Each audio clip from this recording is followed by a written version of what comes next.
Երանի այն մարդուն, ով քեզ սիրում է իր ամբողջ սրտով և ատում է աշխարհն ու այն ամենը, ինչ նրանում կա, որպեսզի քեզ ունենա միայն Սուրբ Տիրոջդ։ Եթե որևէ մեկն այսպես անկեղծ սիրի Աստծուն, նրա միտքը երբեք չի լինի երկրի վրա, այլ միշտ վերևում, որտեղ նա է, ում ինքը սիրեց, բաղձաց և ծարավեց մտքով։ Այնտեղ է նա քաղցրություն զգում,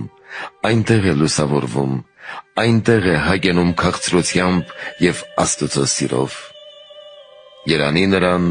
ով ճաշակեց նրանից և չհագեցավ Աստծո սիրո քաղցրությամբ, որի մասին ով կարող է արժանապես խոսել։ Պողոս առաքյալը, որ ճաշակեց նրանից և հագեցավ նրանով, աղաղակում և ասում է. «Ոչ մահը, ոչ կյանքը,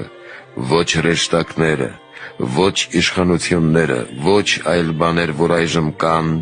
ոչ գալիքները և ոչ զորությունները, ոչ բարձրություն, ոչ խորություն և ոչ մի ուրիշ արարած